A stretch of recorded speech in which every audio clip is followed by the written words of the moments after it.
Hello everyone, आप सबका स्वागत है हमारे ऑनलाइन प्लेटफॉर्म पे। आज हम एक नई चीज़ के साथ में, एज यू ऑल नो कि हमारा सीएचएसएल की नोटिफिकेशन आउट हो चुकी है। तो उसी चीज़ के लिए हमने एक अलग शुरुआत क्या की है कि अब हम सीएचएसएल के प्रीवियस ईयर के प्रैक्टिस सेट सॉल्व करेंगे। तो आज का जो हमारा प्रैक्टिस सेट है, जो हमारा एग्जाम 12 तारीख को हुआ था, 12/4/2021 को, शिफ्ट 1, आज हम उस वाले पेपर को सॉल्व करने वाले हैं। तो इसी तरीके से हम रोज अपना एक नए सेट के साथ में आएंगे। ठीक है, तो अब हम लोग सीएचएसएल की प्रिपरेशन हमने स्टार्ट कर दी है क्योंकि सीएचएसएल का एग्जाम होने वाला है। तो आइए अब आप लोग भी शुरुआत करते हैं साथ में आज के पहले सेट के साथ में।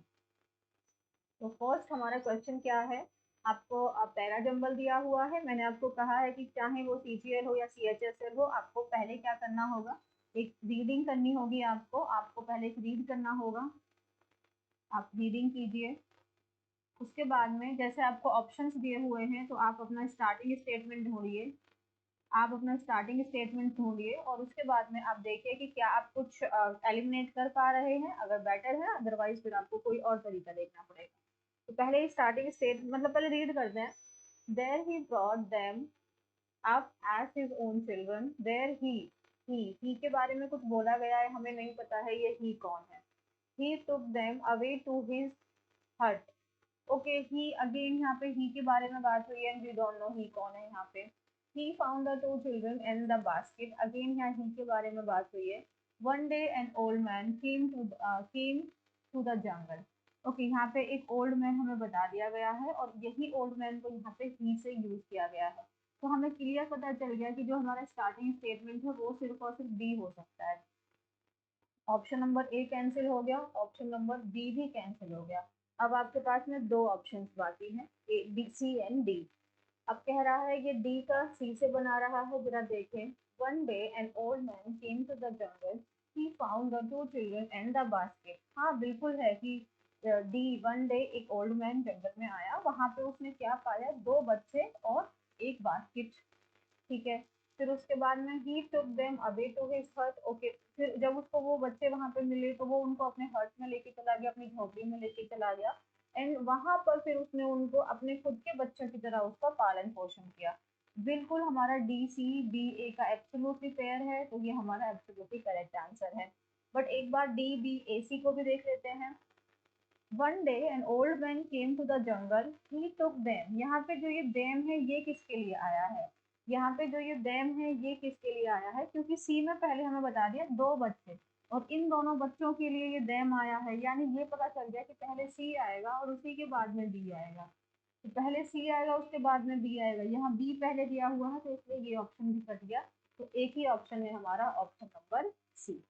ठीक है, ये चीज आपको समझ में आ गई। यहाँ से आप एलिमिनेशन मेथड के थ्रू, अंडरस्टैंडिंग के थ्रू, और आपको दोनों तरीका मैंने समझा दिया कि डी के बाद सी आ रहा है, डी के बाद बी तो वैसे नहीं आ सकता है ना, क्योंकि बी सी पहले आएगा, बी बाद में आएगा। क्योंकि यहाँ पे जो ये देम है, जो ये प्रोनाउन है देम, ये किसके लिए आया है, ये दो बच्चों के लिए आया है। तो ये दो बच्चे पहले आपको डिफाइन करने पड़ेंगे, तभी तो आप उसका प्रोनाउन लगाएंगे।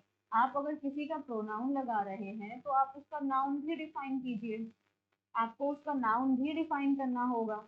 ठीक है, तो आपने उसका यहाँ पे पहले ऑप्शन नंबर सी में नाउन डिफाइन किया है और बी में आपने उनके बारे में प्रोनाउन यूज किया है। तो पहले सी आएगा फिर बी आएगा, सी पहले आएगा तो वैसे भी ये कट गया। ठीक है, चलो आगे बढ़ते हैं नेक्स्ट क्वेश्चन की तरफ। The eradication of corona virus is still a far cry. इसका क्या बताना है, अप्रोप्रिएट मीनिंग बताना है। इरेडिकेशन मतलब उसको कंप्लीट जड़ से खत्म कर देना, कंप्लीट उसका जड़ से खत्म कर देना। The removal of something, completely आप उसे जड़ से खत्म कर दे रहे हैं। तो कोरोना वायरस का जो इरेडिकेशन है वो अभी भी एक फार क्राई है। अब यहाँ से पूछा है कि ये फार क्राई का क्या मतलब है। फार क्राई का मतलब होता है अभी वो दूर की चीज है ना। फार क्राई का मतलब क्या होता है कि वो जो चीज है अभी दूर की चीज है, अभी क्या है वो। या फिर आप कह सकते हो कि जैसे कि मैंने आपको कुछ काम करने के लिए बोला, मैंने आपको कुछ काम करने के लिए बोला और आपने जो काम किया है ना वो एकदम दूर, मतलब एकदम डिफरेंट किया है। जो मैंने आपको काम की जो डायरेक्शन दी थी और आपने जो काम किया है वो दोनों एक दूसरे से बिल्कुल मैच नहीं कर रहे, उन दोनों में बहुत अंतर है उन दोनों के बीच में। तब भी हम बोलेंगे that your work is far cry from my direction. जो मैंने आपको डायरेक्शन दी थी उससे आपका काम एकदम मैच नहीं कर रहा है, रिलेट नहीं कर रहा है आपका मैच, है ना। दोनों के बीच में रिलेटिविटी नहीं बन पा रही है, आपका काम जो आपने किया है वो कनेक्ट नहीं हो रहा, डिफरेंस है बहुत ज्यादा उसके बीच में। अच्छा ठीक है, नियर तो बिल्कुल इसका ऑपोजिट हो गया, वेरी फास्ट का कोई मतलब नहीं हुआ, नियर के ऑपोजिट हो गया, काम तो बहुत दूर है, वेरी इजी का कोई नहीं है, वेरी डिस्टेंट, डिस्टेंस का मतलब भी होता है दूर, तो बहुत दूर है वो काम, ठीक है, बहुत डिस्टेंस है वो काम, तो फार क्राई मतलब क्या हो गया, बहुत सेपरेटेड है, बहुत डिफरेंस है, बहुत डिफरेंस है उन दोनों काम में, ठीक है, उन दोनों के बीच में कोई भी कनेक्टिविटी नहीं है। तो फार क्राई मतलब दो चीजें आपस में बिल्कुल कनेक्ट नहीं है, तो वेरी डिस्टेंट।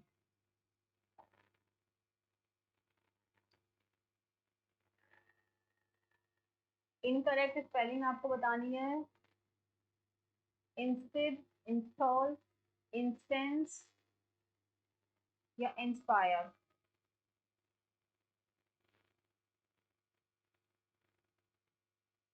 स्पेलिंग्स आपको चेक करके यहाँ पे बतानी है कि कौन सी स्पेलिंग गलत है, फटाफट से चेक करके बताइए।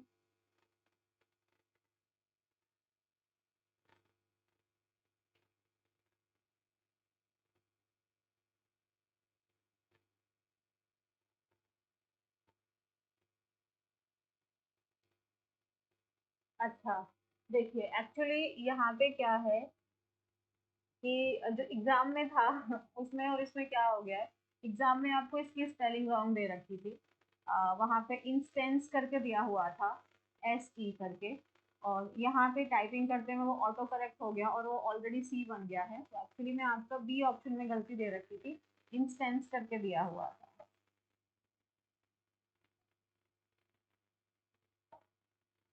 The house has been auction before we reached there.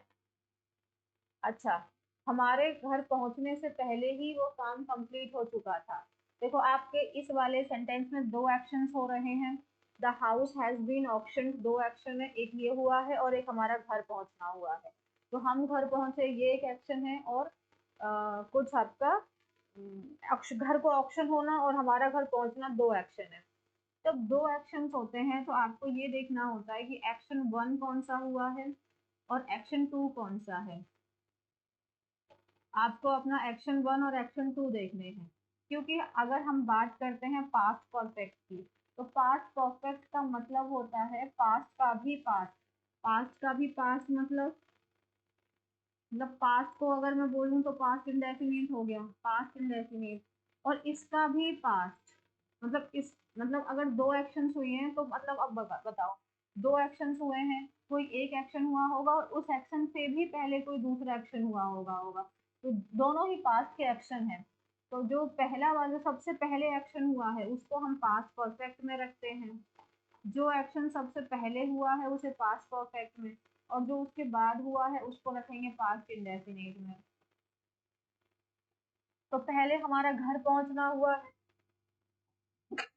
पहले हमारा घर पहुंचना हुआ है कि ऑप्शन से आपका हमारा घर ऑप्शन हो गया है कि हमारा घर पहुंचना, हम देख सकते हैं कि हम लोग ऑप्शन पहले हुआ है और हम लोग घर बाद में पहुंचे हैं, ऑप्शन पहले हुआ है हम घर बाद में पहुंचे हैं, तो ये हुआ आपका एक्शन नंबर 2, और ये है आपका एक्शन नंबर 1, और ये है आपका एक्शन नंबर 1। जो एक्शन नंबर 1 होता है उसको हम रखेंगे पास्ट परफेक्ट में, और पास्ट परफेक्ट का मतलब क्या होता है, हेड प्लस वर्ब की third form, head plus verb की थर्ड फॉर्म, जितना भी सब लिखा है मैं इसे हटा देती हूँ एक बार, ठीक है। अब यहाँ पे देखो, और पास्ट हेड प्लस वर्ब की थर्ड फॉर्म, द हाउस, अब घर खुद तो ऑप्शन हुआ नहीं होगा, उसको किसी और के द्वारा किया गया होगा, तो ये जो आपका सेंटेंस है ये पैसिव वॉइस में है, ये आपका पैसिव वॉइस में है, तो पैसिव में है तो फिर आप पैसिव में भी कोई दिक्कत नहीं है, लेकिन रहेगा तो हैड ही वहां पे, तो नो सब्स्टिट्यूशन, नहीं सब्स्टिट्यूशन तो होगा, had been option, yes had been option, क्योंकि जब दो एक्शंस होते हैं तो वहां पे एक एक्शन आपका पास्ट परफेक्ट में जाएगा और एक आपका पास्ट इंडेफिनिट में जाएगा, तो यहाँ पे क्या रहेगा, हैड बीन ऑप्शन, तो घर पहले ऑक्शन हो चुका था हमारे पहुंचने से पहले, हम घर पहुंचे उससे पहले घर ऑक्शन हो चुका था। तो हैड बीन ये एक्शन नंबर 1 है, ये एक्शन नंबर 2 है। तो जो एक्शन पहले होता है उसको हम हैड प्लस वर्ब के थर्ड फॉर्म से डिफाइन करते हैं। तो आपका ये आएगा और यहाँ पे ओनली वर्ब की सेकंड फॉर्म आएगी, तो जिसकी वजह से हमारा ऑप्शन नंबर 3 हमारा सही है।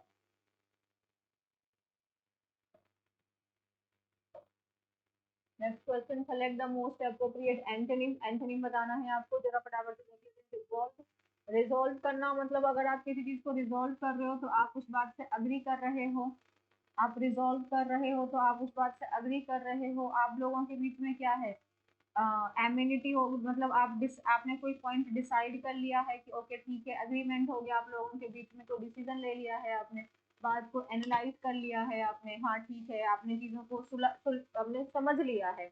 रिफ्यूज कर देना का मतलब होता है डिनाई कर देना, आप अग्री नहीं कर रहे हैं, आप डिसएग्री हैं उस बात से, आपकी सहमति नहीं है वहां पे। डिसाइड करना मतलब साथ में आ जाना, अग्री करना मतलब सहमत हो जाना। तो एनालाइज करना, डिसाइड करना, एग्री करना, ये तो सिनोनिम्स हो गए। और रिफ्यूज करना, रिफ्यूज करना मतलब मना कर देना, तो ये इसका एंटोनिम हो गया। आंसर क्या बनेगा, ऑप्शन नंबर सी। रिजॉल्व कर दिया आपने प्रॉब्लम को, आपने प्रॉब्लम को सॉल्व कर दिया, और सॉल्व तो तभी होगी जब आप किसी बात पे आके फाइनली अग्री करेंगे, आप लोग आपस में डिसाइड करेंगे कि हाँ ये ठीक है, तभी तो प्रॉब्लम रिजॉल्व होंगी। लेकिन जब तक हम रिफ्यूज करते रहेंगे, डिनाई करते रहेंगे, तो क्या रहेगा, बात तो बढ़ती रहेगी। तो ऑप्शन नंबर सी हमारा सही है। नेक्स्ट क्वेश्चन देखो, प्रीशियस, इसका भी एंटोनिम बताना है। कोई चीज अगर प्रीशियस होती है तो वो बहुत ज्यादा कैसी होती है, वैल्यूएबल होती है। बहुत ज्यादा कैसी होती है, वैल्यूएबल होती है, उसकी बहुत कीमत है। कभी कभी तो हम कहेंगे उसको हम एस्टिमेट ही नहीं कर सकते, इनएस्टिमेटेबल है, इनएस्टिमेट है। ठीक है, रेयर है, डेफिनेटली रेयर,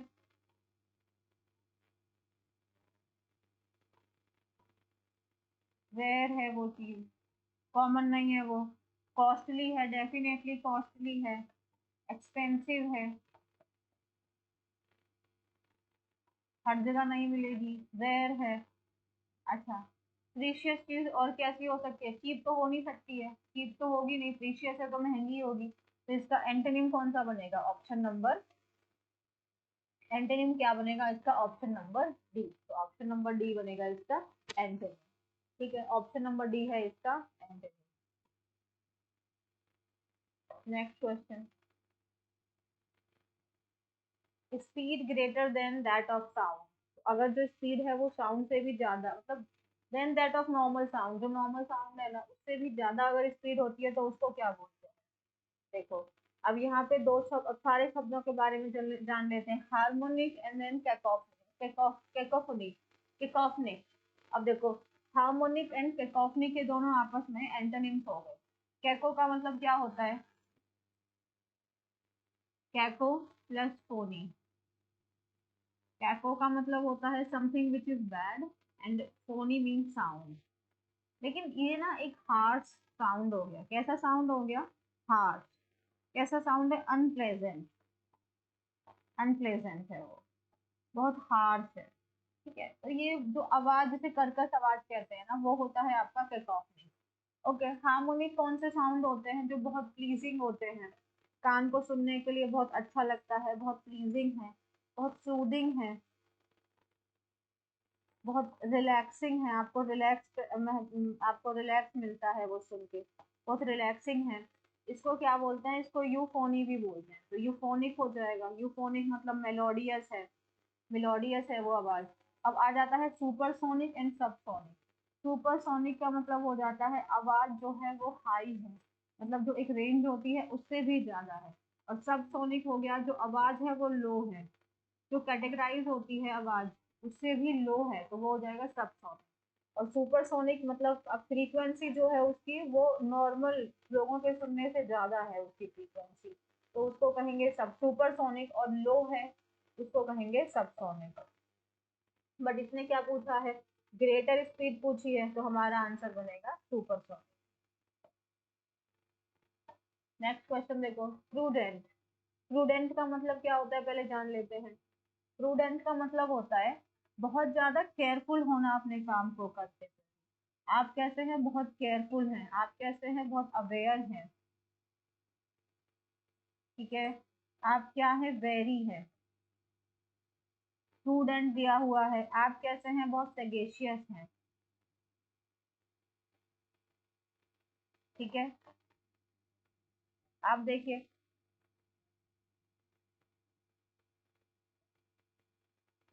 कॉशियस का मतलब क्या होता है? सावधान होना, केयरफुल होना। तो बिल्कुल कॉशियस इसमें ही आ जाएगा। सावधान है वो।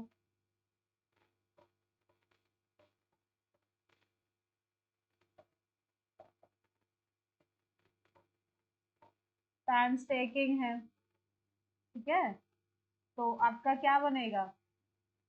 रैकलेस होना मतलब बहुत केयर फ्री होना। रैकलेस होना मतलब केयर फ्री होना। हैस्टी होना मतलब बहुत जल्दबाजी में, क्विकली आप किसी काम को कर रहे हैं। बहुत क्विकली आप किसी काम को कर रहे हैं। रूड होना मतलब आप बिल्कुल भी कैसे हैं? आप बहुत ज्यादा, मतलब आपका बिहेवियर बहुत गलत है। और कॉशियस होना मतलब आप सावधान हैं। आप अवेयर हैं। स्टूडेंट का क्या पूछा है हमसे? स्टूडेंट का इसने हमसे सिनोनिम पूछा है। तो ऑप्शन नंबर डी हमारा सही है। ऑप्शन नंबर डी हमारा एकदम सही है। प्रूडेंट का क्या हो जाएगा? एकदम सावधान होना, केयरफुल होना। नेक्स्ट क्वेश्चन देखिए। A place where Buddhist monks live. तो ऐसे स्थान का नाम बताइए जहाँ पे जो बुद्धिस्ट मॉन्क्स हैं वो रहते हैं। ओके।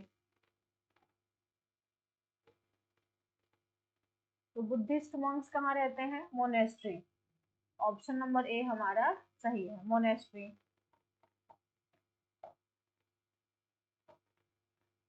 नेक्स्ट क्वेश्चन क्या है? अगेन आपका पैरा जंबल है। जरा पैरा जंबल सॉल्व करते हैं और बताइएगा इसका क्या आंसर है। पैरा जंबल का देखते हैं। This flight take place on a hot summer day. अच्छा, दिस फ्लाइट वैसे भी दिख रहा है कि दिस फ्लाइट के बारे में बोला है, तो ऑप्शन नंबर ए तो बनेगा नहीं। चलो। It has a pair of wings but bites them off after its budding flight. In the heat, the queen leaves the next nest and goes out to meet a drone up in the air. The queen is the mother of the entire population of a colony of ants. तो option number B भी नहीं बनेगा, मतलब D it वाला भी नहीं बनेगा, तो यानी ये भी कैंसिल हो गया। अब हमारे पास में दो स्टार्टिंग है, या तो सी से या डी से, बट देखते हैं। दोनों में हमें क्वीन दिया हुआ है, तो जो क्वीन है वो मदर है एंटायर पॉपुलेशन की, जो वहाँ पे आंट्स रहती हैं। एंड इन द ही जो queen leads the next and goes out to meet a drone high up in the air. आप देख सकते हैं यहाँ पे क्वीन के बारे में एक जनरल स्टेटमेंट दिया है, और फिर उस जनरल स्टेटमेंट को आगे यहाँ पे कनेक्ट किया है। इसका मतलब ये होगा कि पहले तो डी ही आएगा। अगर पहले डी आएगा तो ऑप्शन नंबर सी हमारा सही है, बाकी फिर भी देख लिया जाए। जो क्वीन है, मदर है पूरी entire population of a colony of ant, and it has a pair, मतलब यहाँ पे जो इट आया है वो आपका किसके लिए आया है? क्वीन के लिए आया है। But buys them off after its wedding flight. अच्छा, उनको वो खत्म कर देती हैं। और जो वो फ्लाइट है, उस फ्लाइट को यहाँ ए से कनेक्ट किया गया है। तो बी का कनेक्शन ए से बन रहा है, बी का कनेक्शन ए से बन रहा है। And in the heat, the queen leaves the nest and goes out to meet a drone of high up in the air. तो यहाँ से फिर आपका बी और बी का कनेक्शन ए से, और सी हमारा उसको कंक्लूड कर रहा है। इससे हमारा ऑप्शन नंबर सी एकदम सही है। ऑप्शन नंबर सी हमारा एकदम सही है। ठीक है। Next question. fill in the blank with most of।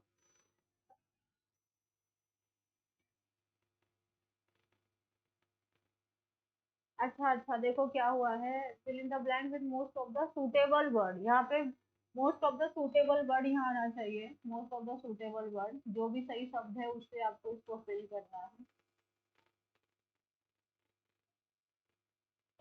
Sentence की शुरुआत यहाँ से है। Dash of adulterated food stuff being sold in the market. जो मार्केट में अडल्ट्रेटेड फूड बेचा जा रहा है, उससे आप कैसे रहिए? सावधान रहिए। जैसे कि अगर मैं आपसे कहती हूँ, मैं आपसे कहती हूँ बी अलर्ट। बी अलर्ट, मैंने आपसे बोला बाहर जाइए, गो आउट। मैंने आपसे बोला shut down, shut your mouth.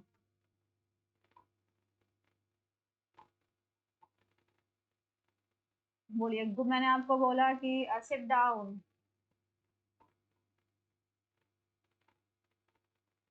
अब आप देख सकते हैं ये कौन से सेंटेंसेस हैं। ये आपके सारे के सारे जो सेंटेंसेस हैं ये हैं आपके इम्पेरेटिव सेंटेंसेस। ये हैं आपके सारे के सारे इम्पेरेटिव सेंटेंसेस। और इम्पेरेटिव सेंटेंसेस की जो शुरुआत होती है जनरली वो वर्ब की बेस फॉर्म से शुरुआत होती है। जनरली वर्ब की बेस फॉर्म से शुरुआत होती है। तो अब आप देखो यहाँ पे भी आपको एक चेतावनी दी जा रही है। इम्पेरेटिव सेंटेंसेस में क्या होता है, या तो आपको सजेशन दिया जाता है, या तो आपको सजेशन दिया जा रहा है, या आपको कोई सलाह दी जा रही है, या आपको ऑर्डर दिया जा रहा है। ऐसा ही कुछ होता है। यहाँ भी तो आपको चेतावनी दी जा रही है ना, और चेतावनी देने के लिए आप अपने वर्ब की बेस फॉर्म का इस्तेमाल करोगे। चेतावनी देने के लिए वर्ब की बेस फॉर्म का इस्तेमाल करोगे। ठीक है। और देखो अब जो बी वेयर है ना, बी वेयर जो है ये आपका वर्ब है, बाकी सब एडजेक्टिव है, और सबका मतलब ही होता है सावधान होना। देखो अभी मैंने बताया था वेरी, अवेयर, कॉशियस, ये सब मैंने आपको प्रूडेंट में बताए थे। और ये सब जो है इन सब की पार्ट्स ऑफ स्पीच है एडजेक्टिव। प्रूडेंट प्रूडेंट में आए थे है ना, अब सावधान होने के लिए थे ये। तो लेकिन हमें यहाँ पे वर्ब की जरूरत है, और बी वेयर हमारा वर्ब है, बाकी सबकी जो पार्ट्स ऑफ स्पीच है वो एडजेक्टिव है। यहाँ पे ये भी जरूरत हो जाती है कि फिलर के साथ में यहाँ पे हमारे ग्रामर का रूल अप्लाई हो रहा है। आपको एक मिक्स पढ़ाई करनी होगी। ठीक है। यहाँ पे है तो फिलर, वोकैब के साथ में आपका ग्रामर भी चेक हो रहा है, क्योंकि सबका मीनिंग ही सब कुछ, सबका मीनिंग ही सावधान है। बट हमें यहाँ पे पार्ट्स ऑफ स्पीच क्या चाहिए, हमें वर्ब की जरूरत है, क्योंकि जो है वो आपको इम्पेरेटिव सेंटेंस का इस्तेमाल हुआ है यहाँ पे। आपको सावधान किया जा रहा है। और ये जो हम ऑर्डर वगैरह देते हैं ये हम इम्पेरेटिव सेंटेंसेस में आते हैं, तो वर्ब की बेस फॉर्म का हम यहाँ इस्तेमाल करेंगे। तो ऑप्शन नंबर बी हमारा यहाँ पे सही है। The prisoners of this jail have woven these carpets. The prisoners of this jail have woven these carpets. आपको क्या बताना है, इसका पैसिव फॉर्म बताना है। पैसिव फॉर्म बताना है आपको। ठीक है। तो फिर आप क्या करिए, पहले ऑब्जेक्ट को उठाइए। तो आपका प्रिजनर्स तो ऑब्जेक्ट है नहीं, प्रिजनर्स तो आपका ऑब्जेक्ट है नहीं, तो ऑप्शन नंबर ए तो हमारा कट गया। प्रिजनर्स तो ऑब्जेक्ट है नहीं। अच्छा अब आगे देखते हैं। दीज कारपेट्स, हाँ तो हमारा ऑब्जेक्ट तो दीज कारपेट्स ही है, तो यानी ठीक है। आगे देखते हैं।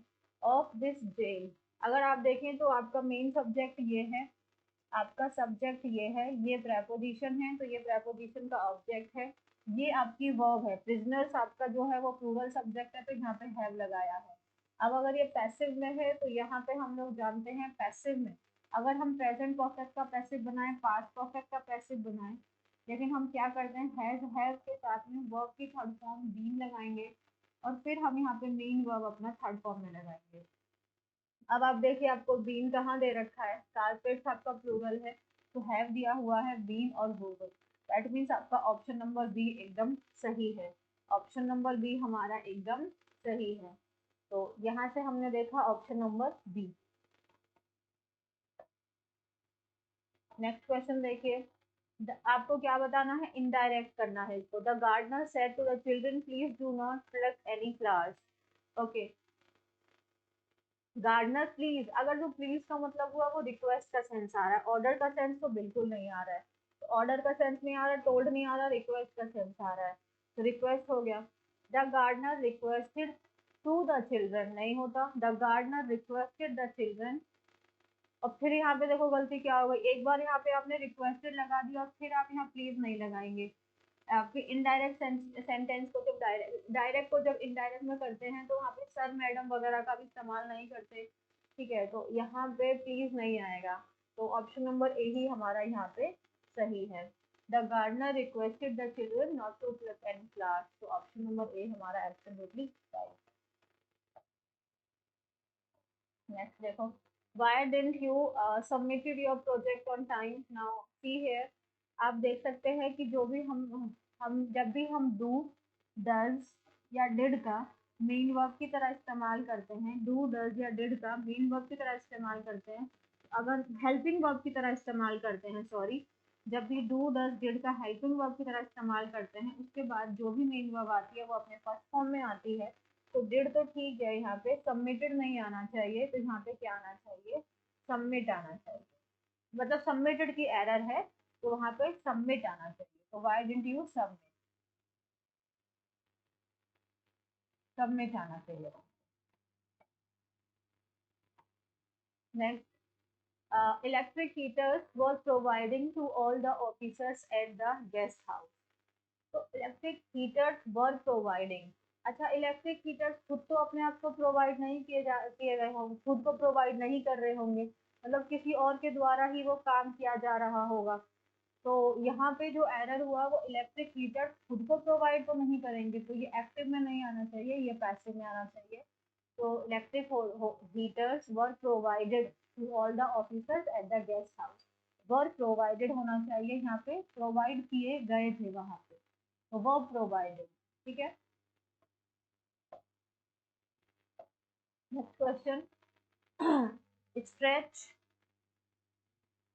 स्ट्रेच का क्या हो जाएगा, किसी भी चीज को अगर आप स्ट्रेच कर रहे हैं तो मतलब आप उसे खींच रहे हैं। स्ट्रेच करना मतलब उसको खींचना, स्ट्रेच करना मतलब किसी चीज को खींचना, मतलब किसी चीज को एक्सपेंड करना, एक्सपेंड करना मतलब उसको बढ़ाना। तो और सीज करना मतलब किसी को स्टॉप कर देना, सीज कर देना मतलब किसी को हॉल्ट कर देना, किसी को ऑब्स्ट्रक्ट करके आपने उसको रोक दिया, सीज कर दिया आपने। ठीक है, और क्लोज तो बंद हो गया, और कंप्रेस करना मतलब उसको छोटा कर दिया, आपने उसको छोटा कर दिया, और एक्सटेंड करना मतलब उसको एनलार्ज करना, बड़ा करना। और हम यहाँ पे एनलार्ज की बात करें, स्ट्रेच करना मतलब किसी चीज को खींच के बड़ा करना। ऑप्शन नंबर ए हमारा सही है। Next question, living in a fools paradise, अगर आप फूल्स की पैराडाइज में आप रह रहे हैं, पैराडाइज का मतलब होता है हेवन, मतलब एकदम आप हेवन में हैं, ठीक है, स्वर्ग जैसा महसूस कर रहे हैं, लेकिन वो स्वर्ग जो है वो मूर्खों का स्वर्ग है, और मूर्खों का स्वर्ग कभी भी अच्छा तो हो नहीं सकता है। मूर्खों का स्वर्ग कैसा होगा, to believe wrongly that your situation is good, to be fooled by someone, नहीं किसी और के द्वारा आपको मूर्ख नहीं बनाया जा रहा है। To live in luxuriously after fooling someone, नहीं डिसीट का कोई सेंस नहीं है यहाँ पे। To live in a world of imagination, या to believe wrongly that your situation is good. अब देखो ऑप्शन नंबर ए और डी में अगर हम बात करें तो फूल्स पैराडाइज का मतलब हो जाएगा कि आपकी जो सिचुएशन है ना, अभी वो सही नहीं है, बट फिर भी आप ऐसा बिलीव कर रहे हैं कि जो आपकी सिचुएशन, तो बिलीव रॉन्गली, आप गलत, आप मतलब आप क्या बिलीव कर रहे हैं कि आपकी जो सिचुएशन है वो सही है, बट इन एक्चुअल आपकी सिचुएशन सही नहीं है। तो ये भी देखो ठीक बात है कि इमेजिनेशन की दुनिया में रह रहे हैं, यहाँ पे वो गलत इमेजिन कर रहे हैं। लेकिन ऑप्शन नंबर ए हमारा ज्यादा एक्यूरेट है, क्यों, क्योंकि आपकी जो प्रेजेंट सिचुएशन है ना वो खराब है, बट उसके बावजूद भी आप ऐसा मान रहे हैं कि आपकी सिचुएशन अच्छी है, आप ऐसा बिलीव कर रहे हैं। तो ऑप्शन नंबर ए आपका एकदम सही है। नेक्स्ट क्वेश्चन, आपको मिसेस फेल्ट बताना है।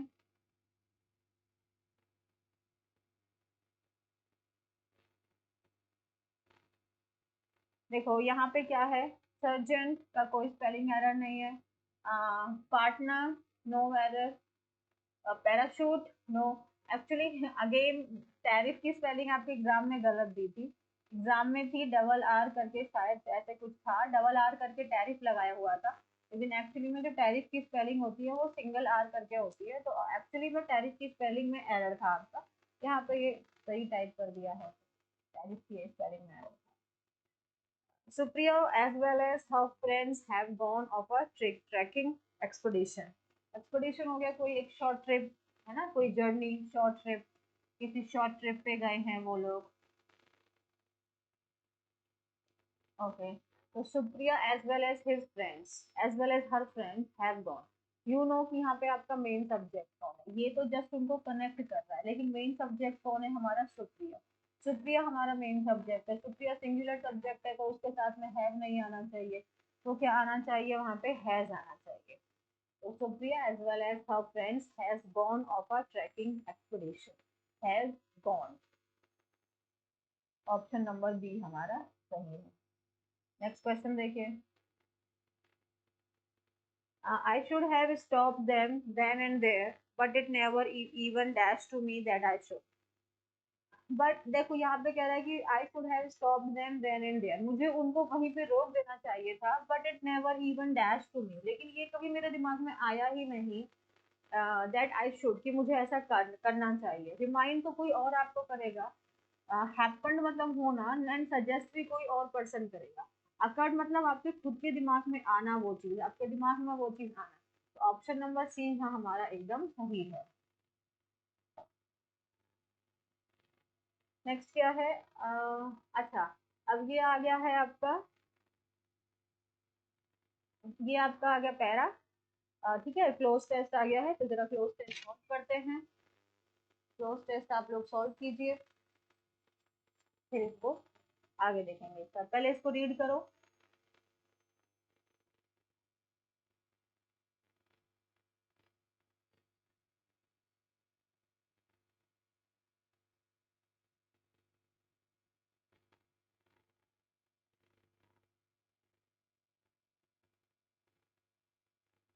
ओके, आओ जरा आप देखो, स्टार्ट करते हैं। Before the giant wave slammed into the coast in India and Sri Lanka, wild and domestic animals to know what was about to happen।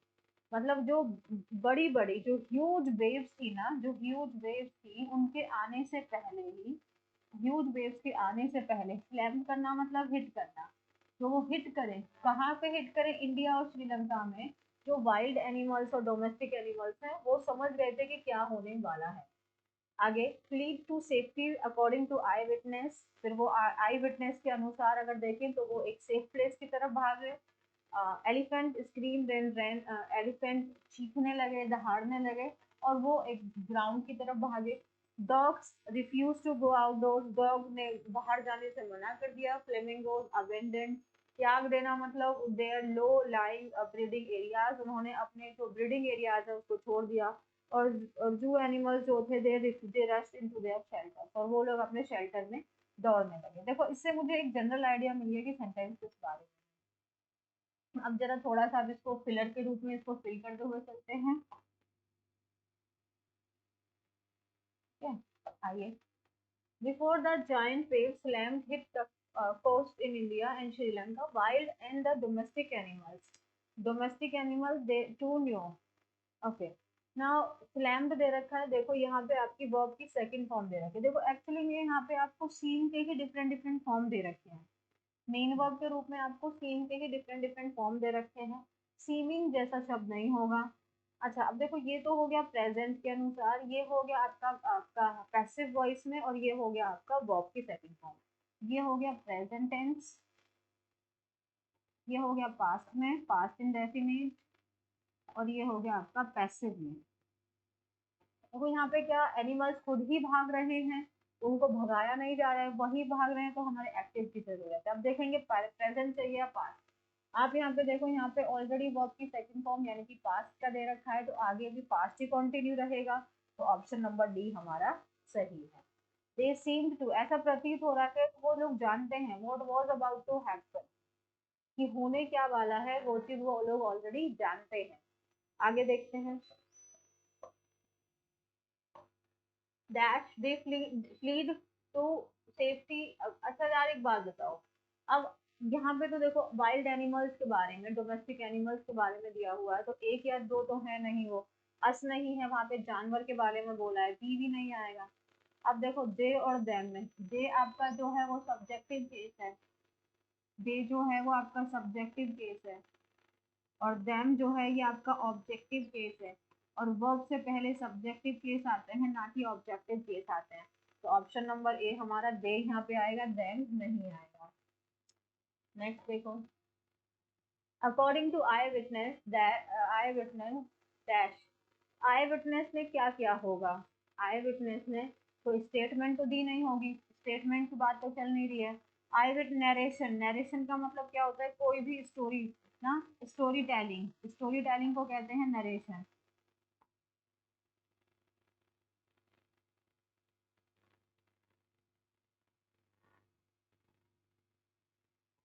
Story telling को कहते हैं नरेशन। और एक्सप्लेनेशन तो किसी भी बात को जब आप एक्सप्लेन कर रहे हैं उसको कहेंगे एक्सप्लेनेशन। जब आप किसी बात को एक्सप्लेन कर रहे हैं उसको एक्सप्लेनेशन कहते हैं। और अकाउंट्स हो गया है जो इवेंट्स हो चुके हैं, जो इवेंट्स हो चुके हैं उनके बारे में आप बता रहे हैं। हैपेंड इवेंट्स के बारे में जब आप बता रहे होते हैं, दैट इज कॉल्ड अकाउंट्स। तो ये किसी ने देखा होगा, फिर उसके बाद में वो बता रहा है, तो अकाउंट्स आएगा ना, आई विटनेस अकाउंट्स, उसने वो चीजें देखी, उसने वो चीजें क्या देखो, एलिफेंट क्या कर रहे थे and ran for that grounds, और वो कैसे ग्राउंड्स की तरफ चल रहे होंगे, देखते हैं जरा। हाईएस्ट, हाई, मोर हाई या हायर। देखो, अब जो हाईएस्ट है यहाँ पे सब सुपरलेटिव डिग्री, मतलब डिग्री ऑफ कंपैरिजन है। हाईएस्ट आपका सुपरलेटिव डिग्री है, हाई आपका पॉजिटिव डिग्री है, मोर हाई आपका कंपैरेटिव डिग्री है, और हायर भी आपका कंपैरेटिव डिग्री है। अब देखिए मोर हाई और हायर में, हाई जब हम बोलते हैं तो इसको सिंगल टोन में बोलते हैं, इसको ब्रेक करके तो बोलते हैं, तो ब्रेक करके नहीं बोलते हैं, जिस शब्द को हम ब्रेक करके नहीं बोलते उसको हम ई आर लगा के उसका सुपर कंपैरेटिव डिग्री बना देते हैं, तो मोर हाई तो होगा नहीं। अच्छा, वो लोग अब एक प्लेस से दूसरे प्लेस की तरफ गए होंगे, तो यहाँ पे कुछ तो वो कंपैरिजन हो ही रहा है। एक प्लेस से दूसरे प्लेस पे गए हैं तो पॉजिटिव नहीं आएगा, सुपरलेटिव नहीं आएगा, तो यहाँ पे क्या आएगा, option number D. Higher place, higher ground, dog refuse to go outdoors, flamingos abandoned, उन्होंने क्या त्याग दिया, किसका होगा वो, देखो, हर, नहीं, आप जानते हैं कि यहाँ पे लो लाइन ब्रीडिंग एरियाज, ये आपका क्या है, नाउन है, इसको ये देखो यहाँ पे देयर क्या है, पजेसिव एडजेक्टिव, और देयर्स क्या है आपका पजेसिव प्रोनाउन, आर क्या है यहाँ पे प्रोनाउन, और हर भी प्रोनाउन है, और her is your adjective, possessive adjective, hers आपका पजेसिव प्रोनाउन है, ठीक है। अब यहाँ पे देखो आपको क्या बोला है, देयर, ये तो प्रोनाउन है, प्रोनाउन तो नहीं आएगा यहाँ पे। अब यहाँ पे देखो आर या हर की बात तो हो नहीं रही है, फ्लेमिंगोज की बात हो रही है, एक से ज्यादा की बात हो रही है, और यहाँ पे हमें एडजेक्टिव की जरूरत, देयर, जैसे दिस इज देयर कार, ये उनकी कार है, तो कार नाउन हुआ, नाउन को मॉडिफाई करता हुआ एडजेक्टिव है, तो ये एडजेक्टिव है आपका, ये एडजेक्टिव है। Their low lying breeding areas, तो जो उनके लो लाइंग ब्रीडिंग एरियाज थे उसको उन्होंने अबेंडन कर दिया, उसको वो छोड़ दिए, उसको लीव कर दिया है, उसको त्याग दिया है, तो किसका, उनका, तो यहाँ पे क्या आएगा, देयर, यहाँ पे क्या आएगा, देयर, ठीक है, यहाँ पे क्या आएगा, देयर। ऑप्शन नंबर क्या बनेगा हमारा, ऑप्शन नंबर क्या बनेगा हमारा, ऑप्शन नंबर सी हमारा एकदम सही है, ऑप्शन नंबर सी हमारा क्या है, एकदम परफेक्टली फाइन। अब देखो इसके साथ में आज हमने पूरा सेट कंप्लीट कर लिया है। आई होप आप लोगों ने भी मेरे साथ में सॉल्व किया होगा। You need to understand one thing कि if you don't practice then you will never succeed, ठीक है। यू हैव टू अंडरस्टैंड कि प्रैक्टिस ही एक ऐसा सोर्स है जिसके थ्रू आप अपनी नैया पार लगा सकते हैं। चलो, आई होप आपने शुरुआत कर दी है, ऐसे ही बने रहिए साथ में। Thank you so much, video को लाइक शेयर एंड चैनल को सब्सक्राइब कर दीजिए। Thank you.